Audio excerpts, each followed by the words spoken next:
Ас-сунна дегенде тилдик мааниси, биринчи мааниси жол деген маанини түшүнөбүз. Ал жол айырмасы жок. Туура жол болобу же адашкан туура эмес жол болобу. Жол деген маанини түшүндүрөт. Ас-сунна дегенде тилдик мааниси. Мисалы, жол деп, ас-сунна деп айтылып, ошол туура жакшы жолго айтылганга, мисалы Аллах субханаху ва тааланын сөзүнөн далил, Аллах Таала Ниса сүрөсүндө юридуллаху лиюбаййина лакум ва яхдиякум сунаналлазина мин qablikum ва ятуба алейкум валлаху алимун хаким деди. Аллах субханаху ва таала силерге өзүнүн динин, өзүнүн дининдеги өкүмдөрдү баяндоону каалайт. Жана силерден мурункулардын туура жолуна салууну каалайт деди.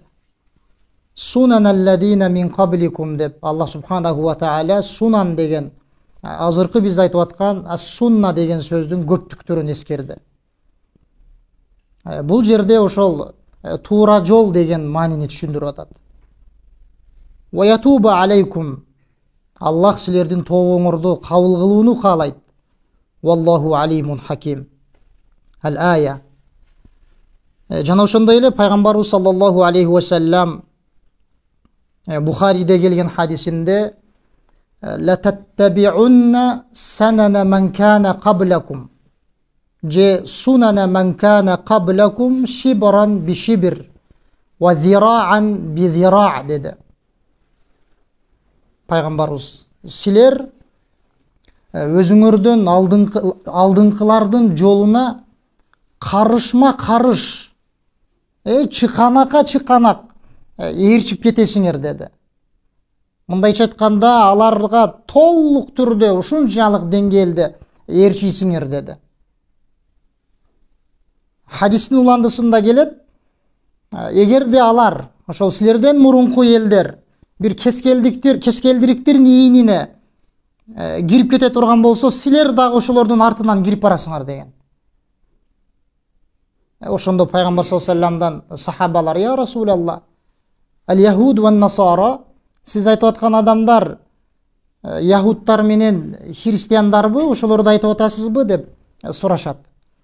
Ошондо пайгамбар саллаллаху алейхи ва саллям: "Фаман" дейт. Алар болбогондо ким дейт. Бул хадисте пайгамбар саллаллаху алейхи ва саллям сунаналлазина мин qablikum деп атат. Силер өзүңөрдөн мурункулардын эмне адашкан жолдоруна ээрчип кетесиңер деп атат. Демек, сунна деген сөздүн тилдик мааниси эмне экен? Биринчи мааниси бул жол деген. Ал айырмасы жок, туура жол болушу мүмкүн, адашкан жол болушу мүмкүн. Экинчи мааниси баштоо деген маанини түшүндүрөт. Бир нерсени баштоо. Пайгамбар саллаллаху алейхи ва саллям хадисинде, Муслимде келген хадис, "Мен санна фил ислами суннатан хасана" деди. Ким исламда, динде бир амалды баштап жол көргөзө турган болсо деди, диндеги бар амалды жасап, башкаларга баяндап, же болбосо бир сүннөткө амал кылып, ошол диндеги бар бир сүннөттү баштап, башкаларга баштап берип амал кыла турган болсо деди, фалаху ажруха, ал адамга ошол амалдын, ошол диндеги бар амалдын сообу жазылат деди. Ва ажру ман амила биха ба'да. Жана ошондой эле ошол баштап берген адамдан кийин дагы кимдер амал кыла турган болсо ошол амалга, ошол адамдардын дагы сооптору жазылат деди. Мин гайри ан янкуса мин уджурихим шай. Алардын соопторунан кемитилбестен жазылат деди. Ким бир исламдагы бар бир амалга башкаларды багыттап кое турган болсо, исламдагы бир пайгамбарыбыздын сүннөтүн баяндап, көргөзүп, же болбосо өзү амал кылып баштап берип кое турган болсо эмне экен? Ал адамга ошол амалдын сообу жана алардан ошол кийин дагы кимдер ошол амалды жасай турган болсо, бүт ошол адамдардын сообу жазыла берет деди. Эч кемитилбей жазылат деди. Бул жерде эмне деп атат? Мен санна деп пайгамбар саллаллаху алейхи ва саллям айтып атат. Ким баштап берсе деп айтып атат. Демек айттык да биз тилдик экинчи мааниси баштоо деп. Хадистин уландысында ва мен санна фил ислами суннатан саййиа деди. Жана ошондой эле ким исламда динде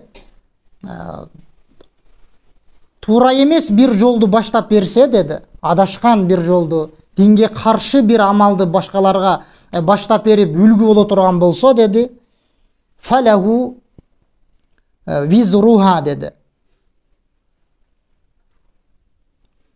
Кана алейхи визруха ва визру мен амила биха мен ба'даху деди. Биринчи азыркы алдында хадисте айтылгандай эле анын күнөөсү жазылат, жана кимдер ошол адашкан туура эмес жолго түшүп ала турган болсо, ошол амалды жасай турган болсо, ошолордун дагы күнөөлөрү жазыла берет деди. Себеп дегенде динге каршы амалды жасап үлгү болуп атат. Эмне деп атат? Мин гайри ан янкусо мин аузарихим шей деп атат. Алардын күнөөлөрү кемитилбестен ошол баштап берип койгон адамга жазыла берет деп атат. Анткени айтканыбыздай туура эмес адашкан жолго үлгү болду, сабак болду. Же ага баяндап койду тили менен өзү амал кылбаса дагы. Мисалы үчүн бүгүнкү күндө интернет аркылуу таратып койду бир адашкан туура эмес динге каршы келген нерсени. Бирөөлөр анын ошол таратканынан эмне алып ошол нерсеге амал кыла баштады. Эми ошол кимдер ошондон пайдаланып амал кыла турган болсо, бүт ошолордун күнөөлөрү жазылып бара берет жанакы адамга. Себеби ал бөлүшүп койду да. Кыяматка чейин ушинтип кете берет. Ошол амал токтоп калган болсо, анда мүмкүн анын күнөөсү үзүлөт, ошол жерден токтойт. А эгерде андай болбостон, бирөөлөр таратып, андан кийин дагы ушинтип кете бере турган болсо, бүт ошолордун күнөөлөрү ошол себепчи болуп, башкаларды багыттап койгон адамга жазыла берет. Демек биз бул хадистен ала турган азыркы маселебиз эмне экен? Бул сунна деген сөздүн тилдик экинчи мааниси баштоо деген маанини түшүндүрөт.